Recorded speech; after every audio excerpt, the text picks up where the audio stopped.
The email that destroyed my world was only 3 sentences long. But those 27 words from my own daughter cut deeper than any physical pain I'd ever endured. I've decided to keep the wedding small and intimate. I don't want you there. You can watch on Zoom if you want. My name is Dorothy Williams, but everyone calls me Da. I'm 62 years old, and I spent the last 18 years sacrificing everything to raise my daughter Brianna after her father died in a construction accident. I worked double shifts in the Cleveland school cafeterias, cleaned houses on weekends, and went without so she could have dance lessons, college tuition, and every opportunity one never had.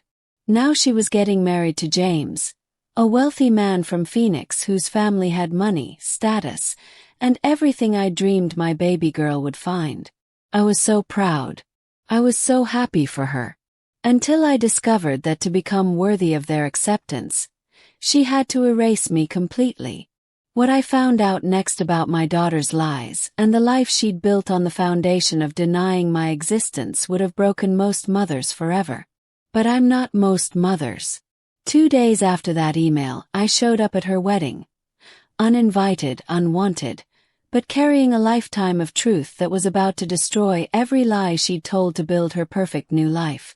What happened when I walked through those church doors with photo albums, legal documents, and witnesses who remembered the real Brianna? Well, let's just say that 400 wedding guests got a very different ceremony than they expected. Before I tell you how I turned my daughter's dream wedding into a public reckoning that left her groom questioning everything he thought he knew about the woman he was marrying, and how I made sure every single person in that room understood exactly what kind of daughter abandons her dying mother for social status, I need you to do something for me. Drop a comment telling me where you're watching from, and hit that like button if you've ever sacrificed everything for someone who eventually treated you like you were nothing. Because trust me, by the end of this story, you'll understand why being uninvited to my own daughter's wedding became the push I needed to remind her exactly who raised her. But to understand how devastating my revenge was, you need to know how deep a mother's love can go, and how much it hurts when that love gets thrown away like trash. It all started in Cleveland, Ohio, where I thought I was raising a grateful daughter. To understand how my daughter could look me in the eye and tell me I wasn't worthy of her wedding, you need to know what our life looked like before money and status turned her heart cold. Picture this. A small 2-bedroom apartment on Cleveland's east side, where a mother and daughter built a world that felt rich even when our bank account said otherwise. When Brianna's father died in that construction accident, she was only 10 years old. The life insurance was barely enough to cover the funeral, and suddenly I was a single mother with a 4th-grade education trying to figure out how to raise a brilliant little girl who deserved everything the world had to offer. I took a job in the Cleveland City Schools cafeteria because it meant steady work with benefits and the same schedule as Brianna's school day. $22 an hour serving lunch to kids who sometimes reminded me of my own daughter. Hungry for more than just food, hungry for opportunities their families couldn't provide. But I was determined that Brianna would never go hungry for anything. Every evening after school, she'd do her homework at one of those cafeteria tables while I finished cleaning the kitchen. I'd help her with math problems between mopping floors, and we'd practice her spelling words while I scrubbed down the serving line. Those hours together became our sacred time. "Mama, why do you work so hard?" she asked me one evening when she was 12, watching me ice my swollen feet after a particularly long day. "Because you're going to college, baby girl," I told her. "And college costs money we don't have yet, so Mama's got to make it happen." She hugged me so tight that night. "I love you, Mama. I'm going to make you proud." Weekends meant cleaning houses in the wealthy suburbs. Shaker Heights, Bay Village, places where people lived in homes bigger than our entire apartment building. I'd bring Brianna with me sometimes, and she'd sit quietly doing homework while I scrubbed bathrooms and vacuumed carpets. "This is temporary," I'd tell her as we drove through those neighborhoods. Someday you'll live somewhere beautiful like this because you'll have the education to earn it. Those house cleaning jobs funded her dance lessons, her school trips, her graduation dress. When she got accepted to Ohio State University, I took out loans and worked extra shifts to cover what the partial scholarship didn't. She was going to be the first person in our family to graduate from college. And she was perfect. Honor roll every semester, Dean's List, internships with marketing companies in Columbus. She'd call me every Sunday, excited about her classes, her friends, her bright future. "Mama, I met this boy," she told me during her senior year. "His name is James, and he's from Phoenix. His family owns some kind of real estate business. Is he good to you, baby?" "He's wonderful. And Mama, he wants to meet you when I graduate." Graduation day was the proudest moment of my life. Watching my daughter walk across that stage in her cap and gown, knowing every sacrifice had been worth it. James seemed nice enough. Polite, well-dressed, clearly from money but not snobbish about it. "Mrs. Williams, Brianna talks about you all the time," he said, shaking my hand. "She says you're her hero." After graduation, they moved to Phoenix together. The calls became less frequent. Once a week, then every other week. She was busy with her new job, her new life, her new world. "How's James treating you?" I'd ask during our shortened conversations. "Great, Mama. His family's really nice. They're sophisticated, you know? Different from what I'm used to." Different. That word should have been a warning sign. When she called to tell me about the engagement, I cried happy tears. "I want you to be my maid of honor, Mama. Will you do that for me?" "Of course, baby girl. I wouldn't miss your wedding day for anything in the world." I started saving immediately. New dress, plane ticket to Phoenix, maybe even a hotel room so I could stay a few extra days and really get to know James's family. This was going to be the most important day of both our lives. For 8 months, I planned and saved and dreamed about watching my daughter marry the man she loved. I had no idea that during those same 8 months, she was carefully erasing every trace of the woman who had made that wedding possible. If this sounds familiar, you're not alone. Because what I'm about to tell you is how shame works when someone you love starts seeing your sacrifice as their embarrassment. The changes in Brianna were so gradual I almost missed them. Looking back, I can see the pattern clear as day. My daughter was slowly rewriting the story of her life, and I was the chapter she wanted to delete. It started with small corrections during our phone calls. When I'd tell her about something funny that happened at work, she'd quickly change the subject. "Mama, you don't need to tell James about the cafeteria stories. He might not understand." Understand what? That I worked for a living. That I was proud of feeding children and making sure they had hot meals. When I asked about visiting Phoenix, there was always an excuse. "It's not a good time, Mama.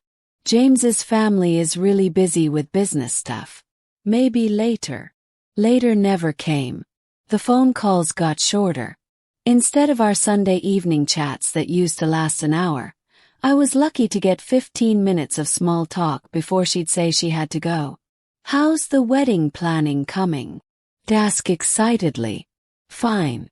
But we're keeping it simple." Simple. But every time I tried to help, offering to make my famous pound cake for the reception, suggesting I could help with invitations, she'd brush me off. "We've got it handled, Mama. Don't worry about it." The worst part was how she started talking differently. Her Cleveland accent, the one we shared, the one that marked us as working-class Ohio, began disappearing. She started using words like summer as a verb and winter as a location. "We're summering at James's parents' place in Scottsdale," she'd say, like she'd been born into money instead of saving every penny for her school clothes. When I'd slip and use phrases from home, "fixing to go to the store" or "y'all come visit," She'd get quiet on the other end of the line. "Mama, maybe you should work on your grammar. James's family is. They're educated people." Educated people. As if the woman who raised her, who made sure she got that education, somehow didn't count. The breaking point should have been when she stopped mentioning me to James's family altogether.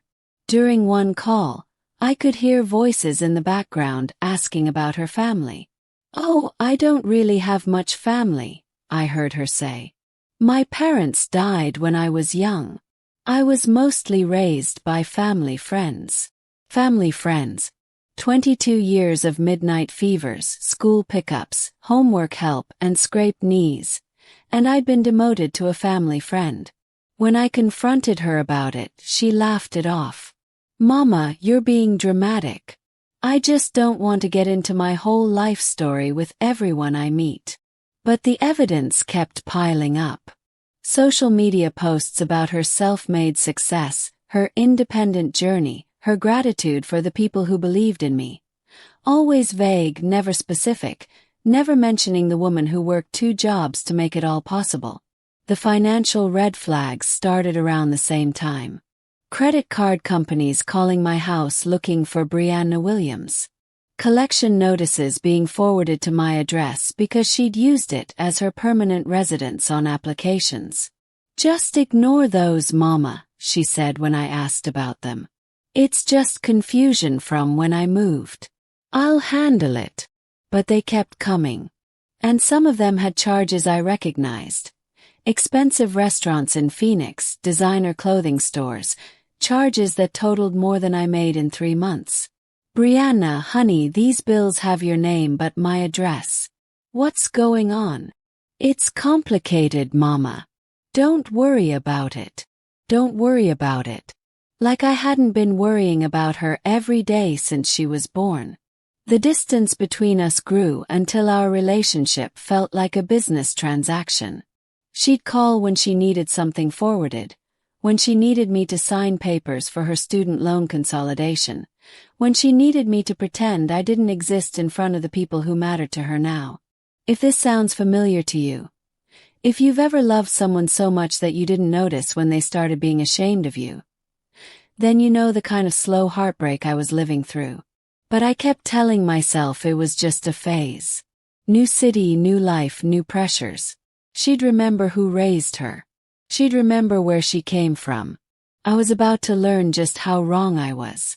The email that shattered my world arrived on a Tuesday morning in March, exactly 14 days before my daughter's wedding. I remember the date because it was the day I learned that the child I'd sacrificed everything for had been planning my emotional execution with surgical precision. I was sitting at my kitchen table with my morning coffee, looking at the airplane ticket confirmation I'd printed out the night before. Phoenix, Arizona. March 28th departure. I'd been so excited about finally meeting James's family, about seeing my baby girl marry the man she loved. Then I opened my laptop and saw the email. Subject line: "Wedding update, important." My heart started racing with excitement.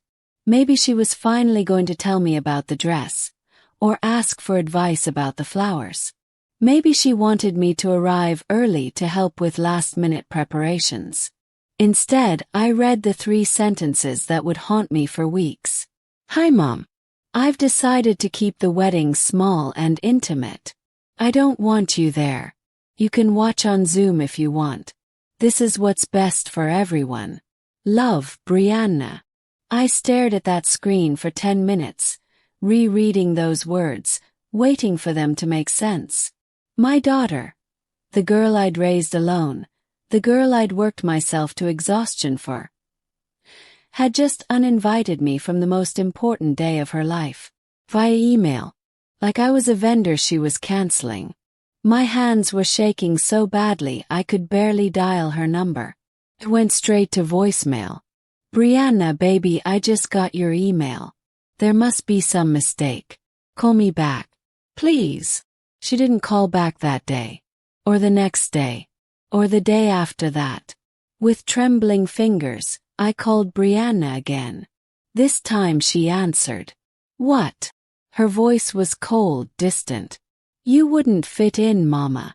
You don't understand how these people live, how they talk, what they expect. I'm trying to build a life here. A life that doesn't include me.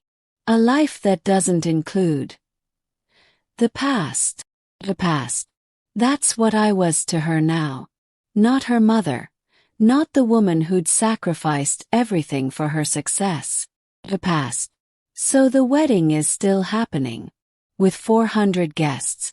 But somehow there's no room for your mother. Silence. Then quietly. How did you know about the guest count? Because I'd done what any concerned mother would do. I'd called the venue to ask about accessibility for my arthritis, to make sure I could navigate their space. The wedding coordinator had been chatty about their beautiful 400-guest ceremony. You lied about everything. The intimate wedding. The small guest list. All of it. Mama, please. Don't make this harder than it has to be. Harder than it has to be. Brianna, you invited 400 people to your wedding. Everyone except the woman who made that wedding possible. I'm sorry. I really am. But this is my choice. Yes, it is. And now I'm going to make mine. I hung up on my own daughter for the first time in her life. But I wasn't done making choices. That afternoon I did something I'd never done before. I started investigating my own daughter's life. What I found was going to change everything. Because if Brianna thought she could erase me from her story, she was about to learn that mothers don't disappear just because you're ashamed of them. Sometimes they show up when you least expect them. With receipts. That night I made a decision that would change everything. Not for Brianna. She had no idea what was coming. But for me. Because sometimes when your own child treats you like a dirty secret, the only choice is to remind them exactly who they're trying to hide. The first week after that phone call was the darkest of my life. I sat in my small apartment, surrounded by photo albums and memories of raising Brianna, trying to understand how the sweet little girl who used to braid my hair had turned into someone who could look me in the eye and call me the past. But the devastation turned into something else when I started going through my papers. Credit card bills. Lots of them. All with Brianna's name, but my address, my phone number as the contact, and charges that made my blood run cold. $3,000 at Nordstrom in Phoenix. $1,800 at some fancy restaurant. $5,000 at a bridal salon. All charged to cards I'd never seen before, but somehow connected to my identity. That's when I called my credit monitoring service. Mrs. Williams, we show 17 open credit accounts in your name. Would you like me to read through the recent activity? 17 accounts. I had 2 credit cards, both nearly paid off. There must be some mistake. Let me pull up the applications. The most recent one was opened 3 months ago for a Visa card with a $10,000 limit. The application shows your social security number, but it lists a Phoenix address. Brianna's address. My daughter hadn't just uninvited me from her wedding. She'd been stealing my identity to pay for it. The next discovery was worse. Call from a real estate agent in Cleveland. Mrs. Williams, I just wanted to confirm that you're still planning to close on the house sale next Friday. The buyers are very excited. What house sale? Your house. 847 Woodland Avenue. The deed transfer you signed last month. I almost dropped the phone. Someone had forged my signature and put my house. The house I'd lived in for 18 years. The house I'd almost paid off up for sale. It took 3 days of phone calls, document requests, and near panic attacks to figure out what had happened. Brianna had used my personal information to refinance the house, take out additional loans against it, and finally forge sale documents. She'd stolen my home to pay for a wedding I wasn't invited to. But the detail that broke me came from my neighbor, Mrs. Patterson, who'd seen the "for sale" sign go up. "I asked that real estate agent about you moving," she said. "She told me your daughter said you'd passed away and she was handling the estate. Dead again. This time to steal my house." The medical news came the same week I discovered the theft. My doctor had been calling for 2 weeks about my biopsy results, but I'd been too heartbroken to return the calls. "Mrs. Williams, I need you to come in. We found some abnormalities that we need to discuss. Stage 2 breast cancer. Treatable, but I'd need surgery and chemotherapy. I'd be fighting for my life while my daughter was stealing everything I'd worked for." I sat in that doctor's office, listening to treatment options and survival statistics, and realized that my own daughter didn't even know I was sick, because she'd made it clear she didn't want to know anything about my life. That night I made phone calls I should have made years ago. To Brianna's elementary school teachers. To our old church family. To neighbors who'd watched her grow up. Story after story. The time I worked 3 double shifts to pay for her school trip to Washington, D.C. The Christmas I cleaned houses for 6 weeks straight to buy her the bike she wanted. The countless evenings I helped her with homework at the kitchen table. I started gathering evidence. Not just of the theft, though I had plenty of that. Evidence of the life we'd really lived. The sacrifices. The love. The truth she was trying to erase. If Brianna wanted to pretend I was dead, I was going to show up at her wedding like the ghost of Christmas past. With photo albums, legal documents, and enough witnesses to prove that some mothers don't stay buried. Especially when their daughters are spending their funeral money on designer wedding dresses. Let me know in the comments if you've ever had someone try to erase you from their success story. Because sometimes the people who claim you're dead are the ones who need to be reminded what life really looks like. 2 weeks until the wedding. 2 weeks to plan the most important appearance of my life. While Brianna was putting the finishing touches on her fairy tale wedding, I was quietly building a case that would turn her perfect day into a reckoning she'd never forget. And the beautiful part. She had no idea her dead mother was very much alive and planning to crash her party. The next 10 days were the most focused I'd ever been in my life. I had cancer growing in my body, my house was being stolen from under me, and my credit was destroyed. But I also had something Brianna had forgotten about. I had the receipts. First, I contacted every person who'd been part of Brianna's real childhood. Mrs. Henderson, her 3rd grade teacher who still remembered how I'd volunteer in the classroom despite working 2 jobs.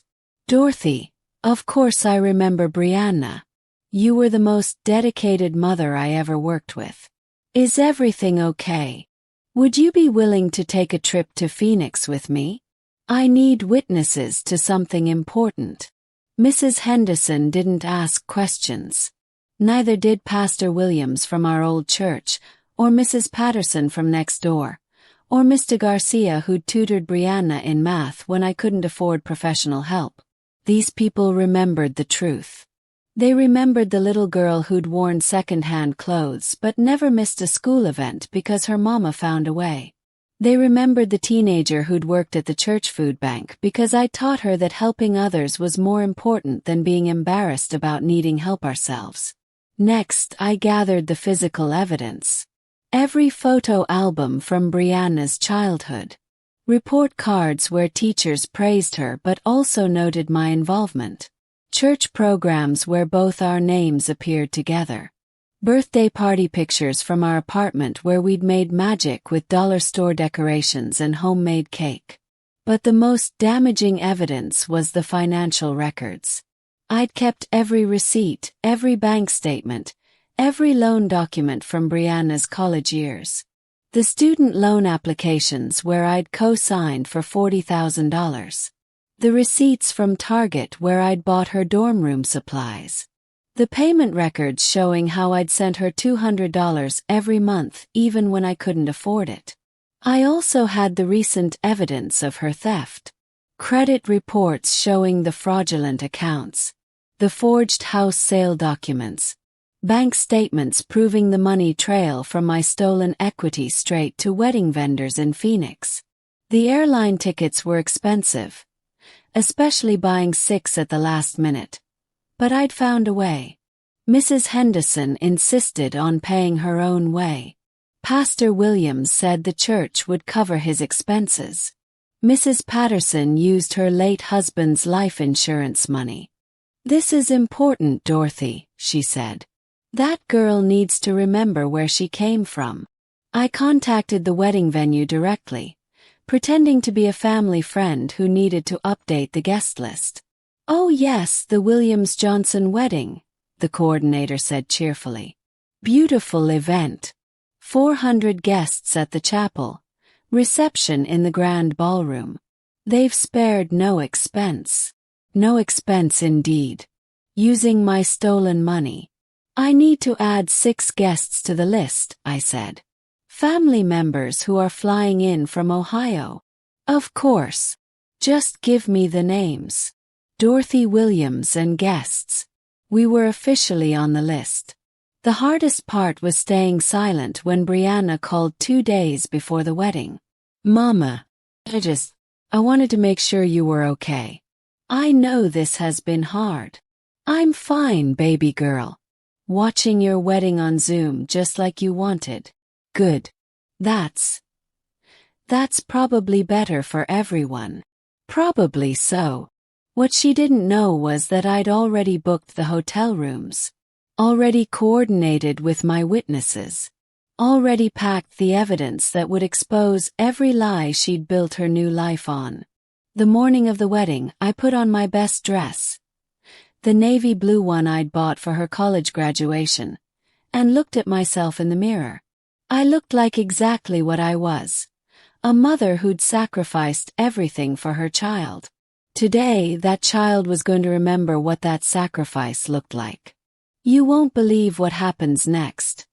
Make sure you're subscribed because this confrontation is going to be legendary. 400 guests were expecting a wedding. They were about to get an education. The first crack in Brianna's perfect wedding facade happened when the venue coordinator called her 2 hours before the ceremony. I wasn't there to see her reaction, but I can imagine the panic when she heard those 5 words that shattered her confidence. "Your mother's party has arrived." According to Mrs. Henderson, who'd checked us into the hotel that morning, Brianna had called the venue in a frenzy. "There must be some mistake. My mother is deceased. She cannot possibly be there. Ma'am, I have Dorothy Williams plus 5 guests on the list. They're here for your wedding. Should I send them to the bridal suite?" The silence that followed must have been deafening. "No," Brianna finally said. "There's been some confusion. Don't let them into the chapel. I'll handle this." But she couldn't handle it.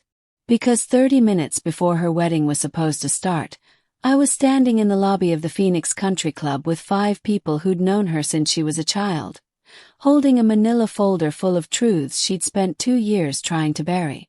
"Mrs. Dorothy." The venue coordinator approached us with a confused smile. "The bride seems to think there's been some mistake. She said you weren't supposed to be here." "Oh, there's no mistake," I said calmly. "I'm exactly where I'm supposed to be." James's mother appeared in the lobby like a woman who'd seen a ghost. Which, in her mind, she had. You can't be." She stammered, staring at me like I'd risen from the dead. "Dorothy Williams," I said, extending my hand. "Brianna's very much alive mother. I believe you called to offer your condolences for my recent passing." The color drained from her face. But Brianna said, "She told us you died last year. From cancer." "Well," I said with a smile that didn't reach my eyes, "the reports of my death have been greatly exaggerated, though the cancer part is true. I was just diagnosed last week." James's mother looked like she might faint. Behind her, other family members were gathering, drawn by the commotion. I could see James himself approaching, handsome in his tuxedo, confusion written all over his face. "James," his mother whispered urgently. "This is Brianna's mother. Her real mother. Who is not dead." Poor James. You could watch the realization hit him in real time. His fiancée had lied about one of the most basic facts of her life. "Mrs. Williams," he said carefully, "I'm so sorry. There seems to have been some miscommunication." "Oh, there's been a lot of miscommunication," I replied. "But I'm here to clear things up." That's when Brianna appeared. She looked stunning in her wedding dress. A $5,000 designer gown that I now knew was purchased with credit cards opened in my name. Her makeup was flawless, her hair perfect, but her eyes were filled with panic. "Mama," she said quietly, "what are you doing here?" "I'm attending my daughter's wedding. The one I supposedly wasn't invited to because it was small and intimate." I gestured around the lavishly decorated venue, where 400 guests were being seated for a ceremony that had cost more than I'd made in 3 years. "Brianna," James said slowly, "why did you tell my family your mother was dead?" "It's complicated," she said, the same phrase she'd used to dismiss my concerns for months. "No," I said firmly. "It's not complicated at all. Simple. Your fiancée was ashamed of her background, so she erased it." She erased me. James's family was gathering now, all of them staring at the bride who'd built her entire relationship on a fundamental lie. "But the good news," I continued, "is that I brought photo albums. And friends who remember the real story. And some very interesting financial documents that I think everyone should see." Brianna's face went white. "Mama, please. Don't do this." "Don't do what, baby girl?" "Don't tell the truth. Don't show these nice people who you really are and where you really came from."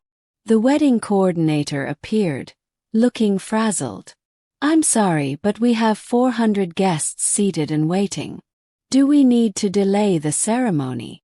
I looked at my daughter, beautiful and terrified in her stolen dress, surrounded by people who didn't know the first true thing about her. "Oh no," I said. "We're not delaying anything. These folks came to see a wedding, and they're going to get exactly what they came for. Just maybe not the wedding they expected." By now, panic was spreading through the wedding party like wildfire. People who thought they knew Brianna's story were beginning to ask the right questions.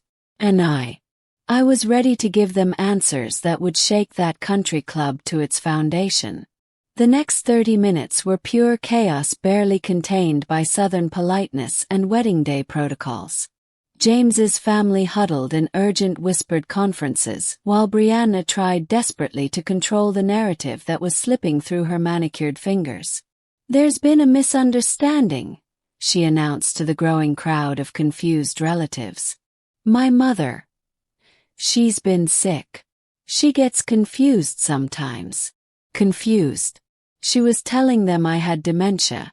"Actually," Mrs. Henderson stepped forward, her teacher's voice carrying that authority that made rooms go quiet. "Dorothy is sharp as a tack. Always has been. I should know.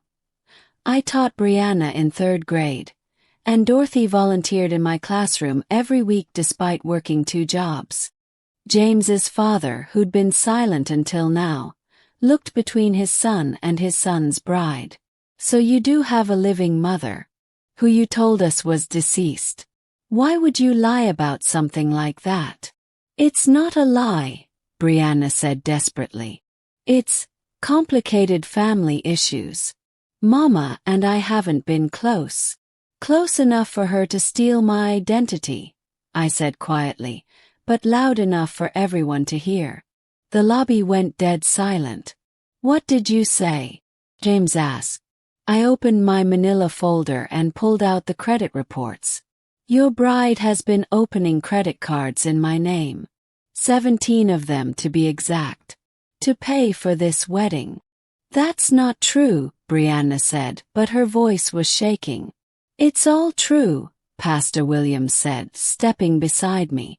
"I've known this family for 15 years. Dorothy raised that girl alone after her father died. Worked herself to the bone to put Brianna through college. She's lying." Brianna's voice cracked. "They're all lying. They're just upset that I've moved on with my life."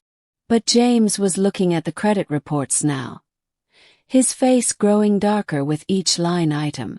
Nordstrom, $3,000. Bridal salon, $5,000. These are all Phoenix charges, Brianna. All on cards in your mother's name. James, I can explain. And this, I continued, pulling out more documents, is the forged signature on the sale of my house. The house your bride sold without my knowledge to pay for your reception. James's mother gasped. "You sold your mother's house?" "She told the real estate agent I was dead," I said. "Said she was handling my estate." The wedding coordinator appeared again, more frazzled than before. "I'm sorry to interrupt, but we have 400 guests asking when the ceremony will begin. The minister is waiting at the altar." "Tell them 5 more minutes," James said grimly. His whole family was staring at Brianna now like they'd never seen her before. "There's more," I said, because there was. "Mrs. Patterson, would you like to tell them about the conversation you had with the real estate agent?" My elderly neighbor stepped forward with the dignity of someone who'd lived through the Depression and wasn't intimidated by fancy country clubs. "That agent told me Brianna said her mother died of alcoholism. Said Dorothy was an embarrassment to the family who abandoned her as a child." Brianna was crying now, her perfect makeup running in black streaks down her cheeks. "That's not. I never said." "Mama, please. You're ruining everything." "I'm not ruining anything, baby girl. I'm revealing everything."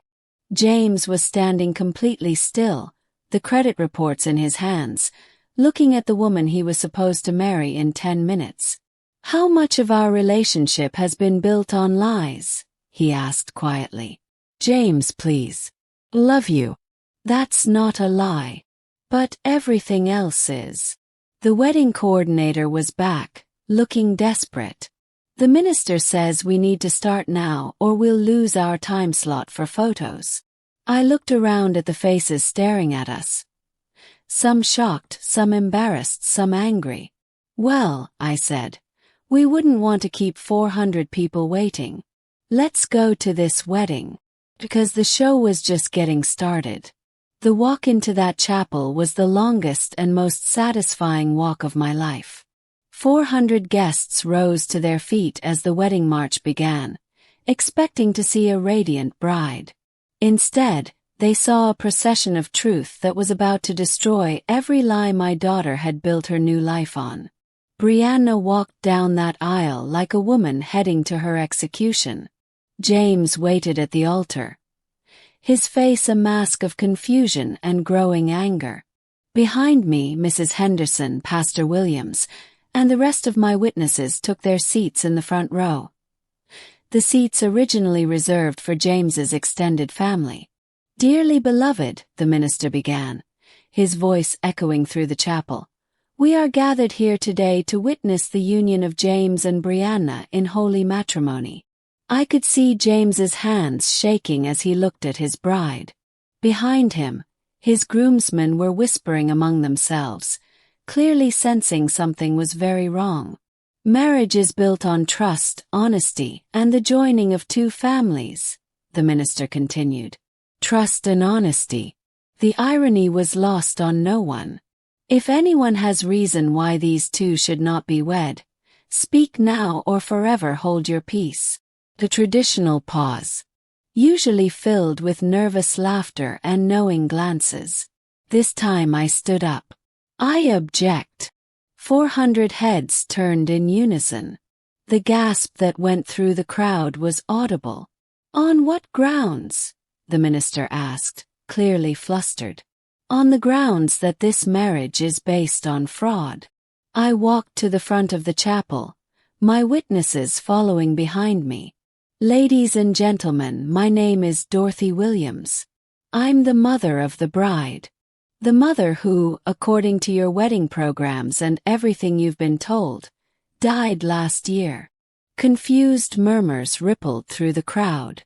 But as you can see, I'm very much alive. What I am dying from is cancer. Cancer that my daughter doesn't know about because she spent the last 2 years pretending I don't exist. Mama, please, Brianna whispered, but her voice was lost in the shocked silence. You see, Brianna was so ashamed of her background, of the mother who raised her in a small apartment in Cleveland, who worked in a school cafeteria to pay for her education, that she decided it would be easier to kill me off than to admit where she came from. Pulled out the photo albums. These are pictures of the real Brianna, the little girl who lived in subsidized housing, who wore second-hand clothes to school, whose mother cleaned houses on weekends to pay for her dance lessons. I opened the first album and held up a photo of 8-year-old Brianna at her birthday party in our tiny apartment. This is the daughter who used to braid my hair and tell me I was her hero. The daughter who promised she'd take care of me when I got old.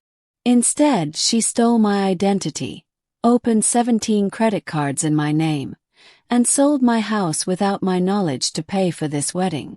The crowd erupted. James stepped back from Brianna like she was contagious. She told you I was an alcoholic who abandoned her. The truth is, I worked 3 jobs to put her through college and never missed a single school event. Pastor Williams stood up. I baptized that girl when she was 12. I watched Dorothy sacrifice everything for Brianna's future. And I'm here to tell you that Dorothy Williams is one of the finest women I've ever known. Mrs. Henderson added her voice. Brianna was in my 3rd grade class. Dorothy volunteered every week, helped with field trips, made sure Brianna never felt different because they didn't have much money. Brianna was sobbing now, her designer dress shaking with each breath. Mama, stop, please. You're destroying my life. No, baby girl. You destroyed your own life the minute you decided I wasn't good enough to be part of it. I turned to address the crowd directly. You came here to witness a marriage. Instead, you're witnessing the consequences of a daughter who forgot that shame about your family is really shame about yourself. James pulled off his wedding ring. I can't marry someone who's lied about everything, who's stolen from her own mother, who's so ashamed of where she came from that she'd rather commit fraud than tell the truth. James, please. Brianna reached for him, but he stepped away. You told me you were self-made, that you'd overcome poverty through your own determination. You never mentioned that your mother was the one who made your success possible. The minister cleared his throat awkwardly. I think, perhaps we should adjourn. Actually, I said, I think we should stay, because 400 people took time out of their lives to be here today. And they deserve to know the whole truth about the woman they came to celebrate. I pulled out the final document. This is Brianna's college transcript, paid for entirely by student loans that I co-signed. And this is the bank record showing that I sent her $200 every month during college, even when I had to choose between groceries and keeping the lights on. The chapel was so quiet you could hear hearts breaking. The saddest part, I concluded, is that I would have been proud to be here today. Proud to watch my daughter marry a good man. Proud to meet his family and share stories about the amazing woman I raised. Instead, she chose to erase me, to steal from me, to lie about me. I looked at Brianna one last time. But you can't erase the truth, baby girl. And you can't steal love and respect. Those have to be earned. As I walked back down that aisle, 400 guests watched the bride's fairy tale crumble into the reality she tried so hard to escape. In the silence that followed, I realized something profound. This wasn't just about exposing Brianna's lies. It was about proving to myself that I was never the embarrassment she claimed I was. Her inability to see my worth was her limitation, not my reality. The immediate aftermath was complete chaos. Half the guests were recording everything on their phones, turning my daughter's humiliation into instant social media infamy. The other half were either comforting James's devastated family or demanding answers about what they just witnessed. Brianna collapsed into the front pew. Her $5,000 dress spread around her like expensive wreckage. She was crying so hard she could barely breathe, but no one moved to comfort her. Not even James, who stood at the altar looking like a man who just discovered his entire life was built on quicksand. "I need some air," he announced to no one in particular, and walked out of the chapel. His groomsmen followed, leaving Brianna completely alone. James's mother approached me with tears in her eyes. "Mrs. Williams, I am so deeply sorry. We had no idea. The things she told us about you. They were horrible lies." "What exactly did she tell you?" "That you were an alcoholic who abandoned her as a child. That you were abusive and unstable. That she'd had to overcome terrible trauma from her childhood." Each word was a fresh knife to my heart. My daughter hadn't just erased me. She'd turned me into a monster to justify her shame. "The truth is," I said quietly, "I was never perfect. We were poor and I was tired a lot from working so much. But I loved that girl with every breath in my body." James's father, who'd been silent through most of the confrontation, finally spoke. "We understand now why she lied. She was embarrassed about her background. But stealing from you, selling your house, that's not embarrassment. That's criminal." Pastor Williams had stayed close to me throughout the chaos. "Dorothy, we should probably discuss next steps. The identity theft, the house sale. These are serious crimes." I looked at Brianna, still sobbing in that pew, and felt something unexpected. Not satisfaction but sadness. "I just want my house back," I said. "And my credit restored. I don't want to send my daughter to prison. Even after everything she's done to you. She's still my baby girl. She's just lost her way." The venue coordinator approached apologetically. "I'm so sorry, but we need to clear the chapel. We have another event this evening." 400 guests filed out in stunned silence. Some stopped to shake my hand or offer words of support. Others avoided eye contact, embarrassed to have witnessed such private pain made public. Mrs. Henderson gathered our group. "Dorothy, what do you want to do now?" I looked back at Brianna one more time. She was sitting alone in that chapel. Her fairy tale wedding dress now a costume for a play that had ended before the first act. Now I go home. To Cleveland. To my real life. What about Brianna? Brianna has some decisions to make. She can keep living the lie she's built, or she can remember who raised her and where she came from. As we walked toward the exit, I heard footsteps behind us. "Mama!" Turned. Brianna was standing there, makeup ruined, dress wrinkled, looking more like the little girl I remembered than the stranger she'd become. "I'm sorry," she whispered. "I'm so sorry. I know you are, baby girl. But sorry doesn't give me my house back. Sorry doesn't undo the lies you told about me. Sorry doesn't heal the cancer I'm fighting alone because you decided I was dead. I can fix this. I can make it right. Can you? Can you unsteal my identity? Can you unsell my house? Can you take back telling everyone I was an abusive alcoholic?" She had no answer for that. "The only thing you can fix," I said, "is yourself.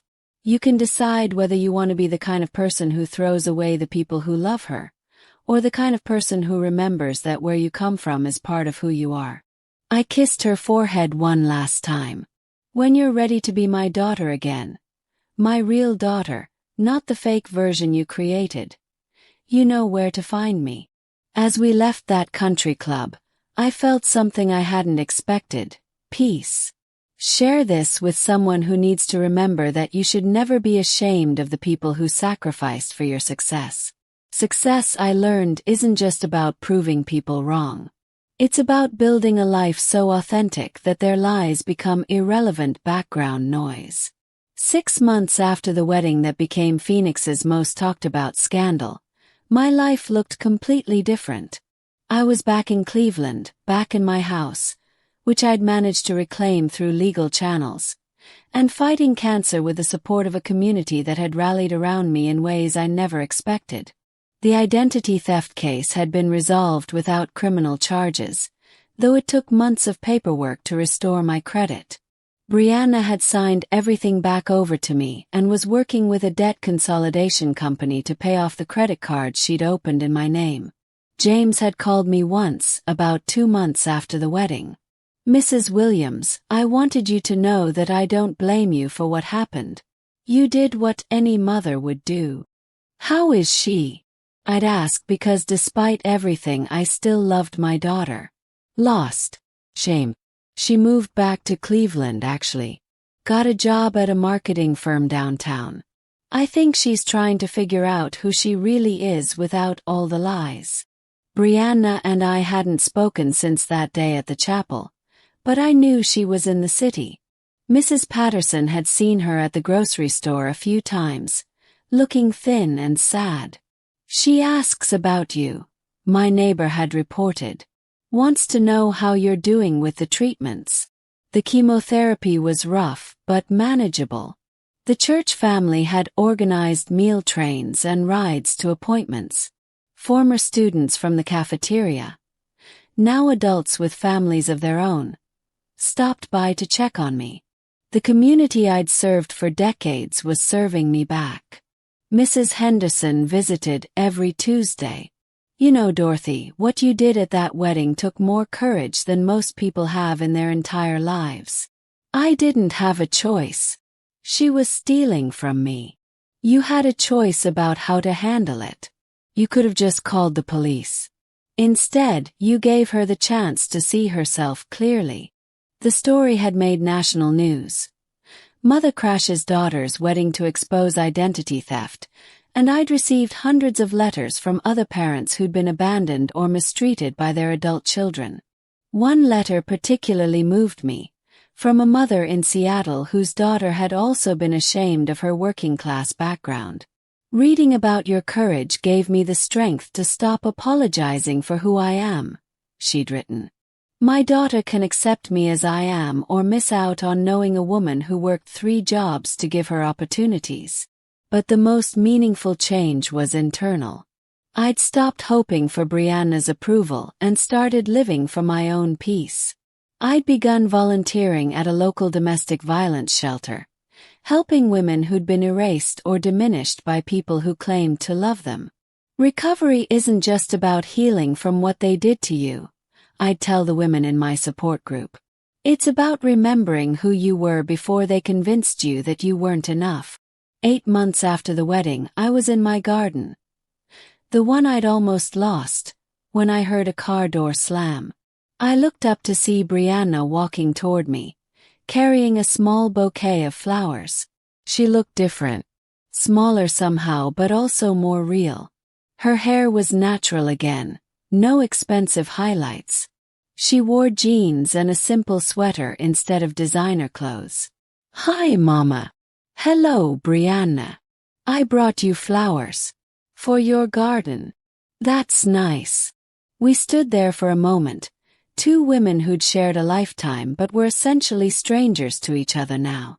"I've been in therapy," she said finally, "learning about shame and self-worth and how I hurt people I love." "That's good. I want to make amends. Real amends. Not just saying sorry but actually changing." "What does that look like?" It looks like me admitting that I spent 2 years hating myself for where I came from, and I made you pay for my self-hatred. I kept weeding, letting her talk. It looks like me telling my therapist that the strongest person I've ever known worked in a school cafeteria and raised a daughter who turned out to be everything you taught her not to be. And it looks like me asking if there's any way, someday, I might earn the right to be your daughter again. I looked at her, then really looked at her. Baby girl, you never stopped being my daughter. You just forgot how to be proud of it. For the first time in 2 years, I saw the little girl who used to help me in the garden. Can I help you plant these flowers? I'd like that. As we knelt in the dirt together, I realized that sometimes the most beautiful revenge isn't destroying someone who hurt you. Sometimes it's living so authentically that they remember what they lost when they tried to throw you away. Drop a comment if you've ever had to remind someone of your worth. Because the people who truly matter will never ask you to be ashamed of where you came from.